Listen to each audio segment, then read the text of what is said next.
Channel, Susan's Life with ALS. I'm Susan and I have ALS. Today I thought I'd talk about how I manage with errands and appointments by myself. This can take a lot of advanced planning, and I'll get into that for sure here in this video.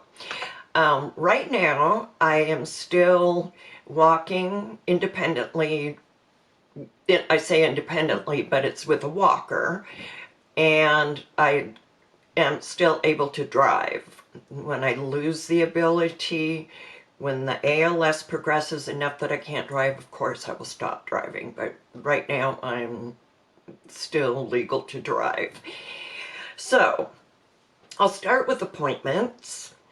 My plan ahead for appointments is know where you're going.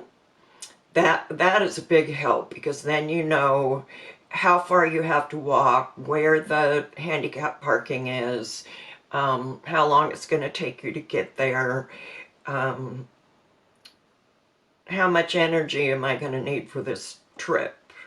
And that's a big one when you have ALS.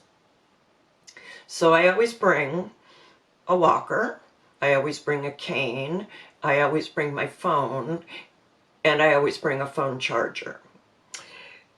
And those things are about the essence of everything I bring for appointments. Appointments are easier than errands, and I'll get into that in a minute here, but that's how I get myself back and forth to appointments.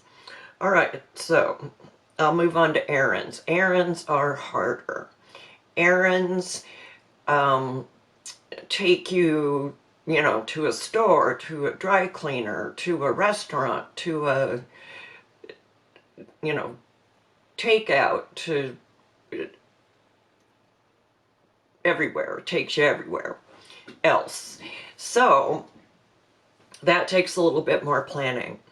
And you can kind of do it. You can do an errand any time of the day, so you want to do it at your highest amount of energy that you have.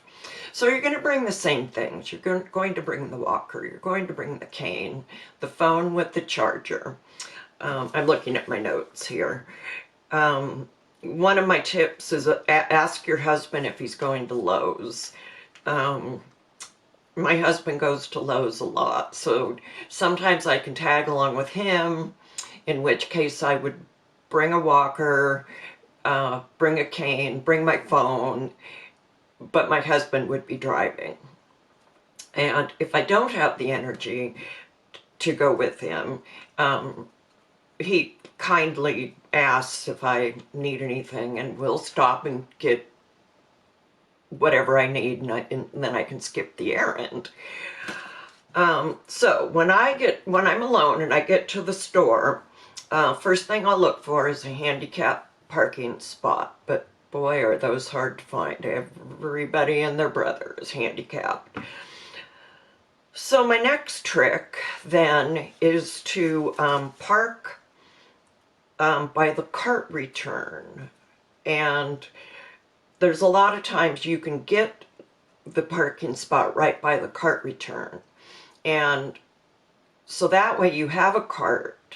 Now it's a little bit longer walk, but you have a cart right there. Whereas if you park in a handicap spot, sometimes somebody has not left a cart right there. And then sometimes I've stood there and waited, or gotten my own walker out, or asked the person next to me, because they're loading up, may I take your cart after you're done?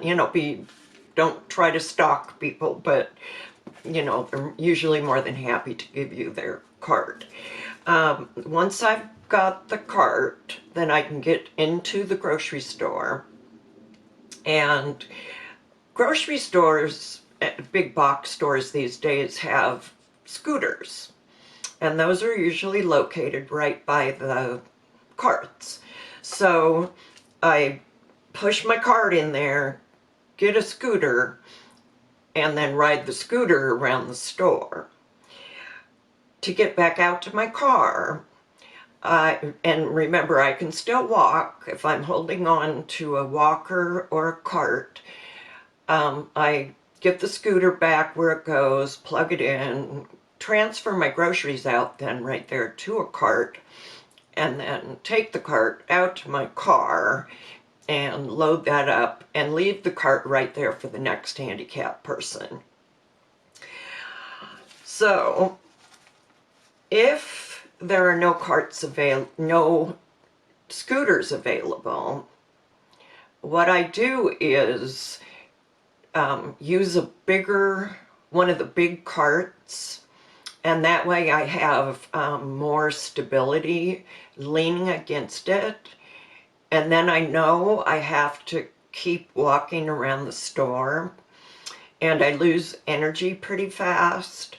So in the store, I'll just take lots of breaks, look at my phone, look up a recipe, look at my grocery list.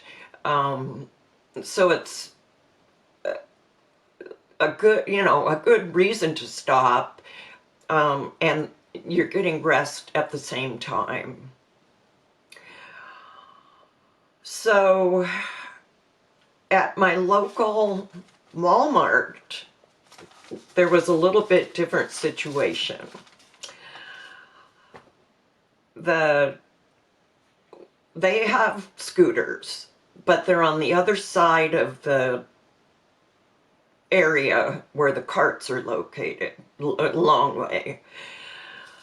So I went ahead and got lucky enough to get a handicap spot, to get a cart out by the handicap spot. So I walked myself in with the big cart, then left it by the scooter, got on the scooter, rode that around the store. Then when I was going through the checkout line, I asked the checker and the bagger, can you guys help me out? Can somebody help me out to my car? Well, they were more than happy to do that. So I rode the scooter out to my car. They loaded the groceries then into my car for me. I rode the scooter up to the door of my car, got in, and the bag boy rode the scooter back in and plugged it back in for me. So I'll definitely be doing that again at my local Walmart. So my bottom line for any trip, any errand, any appointment, be prepared, plan ahead, have the equipment with you, have a contingent plan once you get places, because you may not get that parking spot or you may not get that scooter. Have a plan B. Make sure you have enough energy for all this stuff, and you'll be successful at doing errands and appointments by yourself. Thanks for watching, everybody, and have a good day. Please subscribe, and I'll see you in my next video. Bye-bye.